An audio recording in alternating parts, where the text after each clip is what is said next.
Hello किसान भाइयों, एक बार फिर से आप सभी का किसान बंधु जैविक खेती यूट्यूब चैनल पर बहुत बहुत स्वागत है। जैसा कि आप जानते हैं, हम हमेशा से किसानों की समस्या, जनता की समस्या और किसानों से संबंधित जो भी जानकारी है वह आप सभी के बीच में लाते रहे हैं।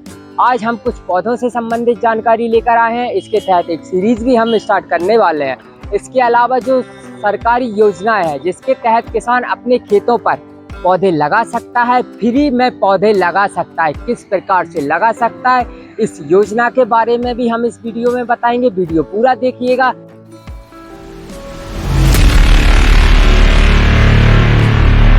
सीरीज चालू करने वाले हैं। इस सीरीज में सबसे पहला हमारा जो वीडियो रहेगा वह है आम के वृक्षों से संबंधित रहेगा। आम की कौन सी वैरायटी आप अपने खेत पर लगाएं। आप जो देख रहे हैं यह पारासर नर्सरी है गाडरवारा, और जिसके संबंध में हम एक सीरीज भी चालू करना चाहते हैं। इस पारासर नर्सरी से आप संपर्क करके किसी भी प्रकार का पौधा, चाहे वह फल हो, फूल हो आदि पौधे प्राप्त कर सकते हैं। इस नर्सरी में सभी प्रकार के पौधे हैं। यह हमारी पूरी सीरीज देखें और छोटी छोटी जानकारियां जो पौधों से संबंध है हम मिलाते हैं पारासर नर्सरी के फाउंडर अशोक पारासर जी से। जैसा कि हमने आपको बताया, गाडरवारा पारासर नर्सरी के फाउंडर अशोक पारासर जी से हम बात करेंगे हमारे पौधों के विषय में। भैया, जैसे कि मैंने अपने दर्शकों को बताया कि आपके पास में पौधों की हर वो प्रजाति है जो कहीं ना कहीं किसानों के लिए फ़ायदेमंद है। आप सबसे पहले अपनी नर्सरी के बारे में बताएं। आपके पास में किन किन प्रजातियों के पौधे हैं जो किसानों के लिए आवश्यक हैं, उनके फ़ायदे में आ सकते हैं। इसके अलावा जो आपके पास में फल हैं, फूल हैं आदि। सबसे पहले तो नमस्कार मित्रों, मैं अशोक पारासर नर्सरी का संचालक।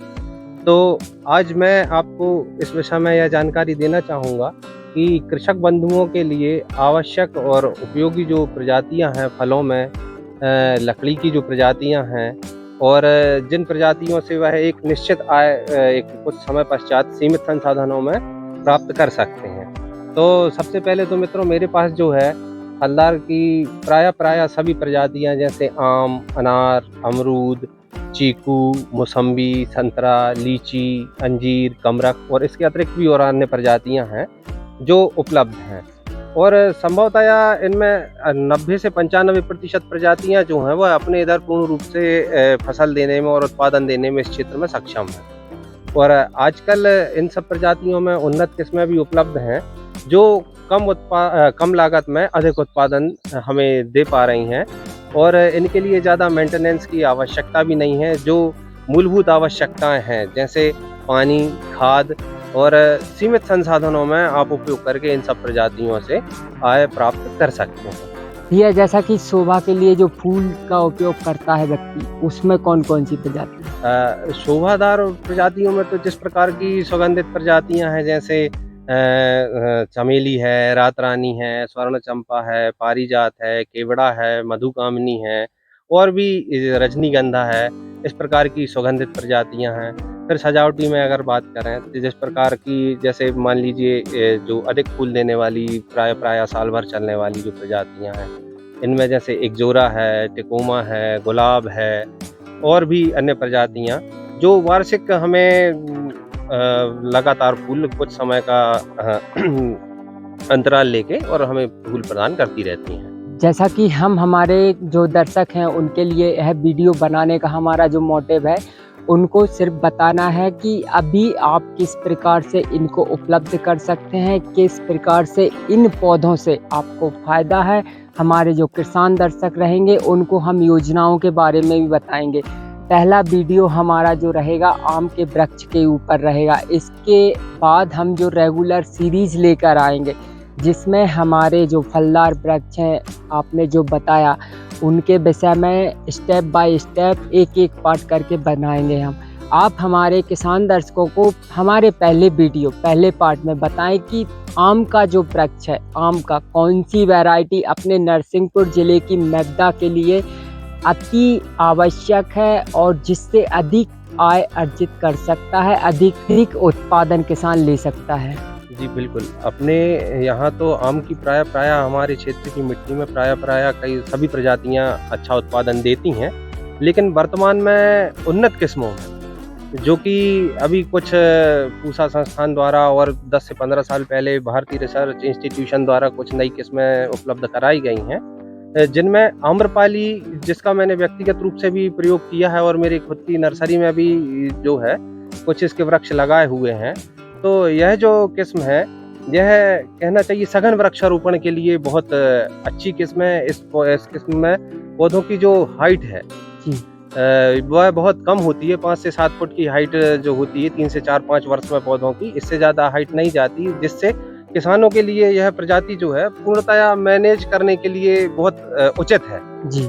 मतलब प्रबंधन इसका बहुत उचित तरीके से किया जा सकता है। मान लीजिए आपको किसी भी प्रकार से दवा का छिड़काव करना है या फलों की आपको देखभाल करनी है या फलों को कवर करना है, तो इस प्रजाति में आप उसका बहुत सरल तरीके से और सहज तरीके से उपयोग कर सकते हैं इसका। और इसमें प्रतिवर्ष फलाव आता है जी। और फल जो है उसका आकार तकरीबन 800 से 900 ग्राम होता है। गुठली जो होती है वह बहुत पतली होती है जी। और इसमें किसी भी प्रकार का रेशा नहीं होता। फल जी। का स्वाद भी अच्छा है और इसको रखा भी एक लंबे समय तक जा सकता है सरल और सहज तरीके से। जी। जी। तो मान लीजिए पुरानी जो किस्में हैं जैसे लंगड़ा है, चौसा है, दशहरी है या और अन्य किस्में हैं, इनमें वृक्ष से वृक्ष की दूरी प्राय 20 से 25 फीट रखी जाती थी। जी। जी। और वृक्ष की जो कहना चाहिए इसकी जो हाइट है वह 25-30 फीट 40 फीट तक की हो जाती थी। जी। जी। परंतु आम्रपाली जो किस्म है यह 8 से 12-13 फीट अपनी सहूलियत के हिसाब से इसमें दूरी रखी जा सकती है। वृक्षारोपण जो है वह सघन किया जा सकता है, जिससे प्रति हेक्टेयर वृक्षों की संख्या अधिक रोपित की जा सकती जी। है और मेंटेनेंस भी इसका सरल और सहज होता है क्योंकि इसकी हाइट जो है वह बहुत कम होती है। जी। जी। थैंक यू भैया। आम का जो शुरुआती पार्ट है, इसके अलावा हम आपसे अगले पार्ट में हमारे संपर्क करेंगे, उसमें हमारा जो अगला पौधा होगा वो अमरूद होगा। जी बिल्कुल, आप जब भी चाहें मेरे पास आकर मुझसे पूरी जानकारी प्राप्त कर सकते हैं।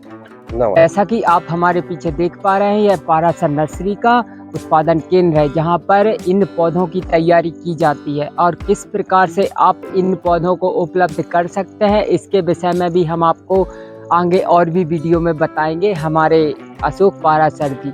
इसके अलावा हम जो बात कर रहे थे स्कीम की, वह स्कीम का नाम है नरेगा से मिलने वाले पौधे। और इसके अलावा आप हॉर्टिकल्चर, जो आपके ब्लॉक के अंतर्गत हॉर्टिकल्चर विभाग आता है, जिसे उद्यानिकी विभाग बोला जाता है, उनसे संपर्क करके फ्री में अपने खेत पर, अपनी मेड़ों पर जहां आपको पौधारोपण करना है वहां पौधारोपण कर सकते हैं। इसके अलावा अपनी पंचायत में आवेदन देकर भी आप इस पौधारोपण में भाग ले सकते हैं और जो भी वर्तमान या आगामी स्कीम आएगी उसके बारे में हम आपको आगे भी बताते रहेंगे। मिलते हैं अगले वीडियो में।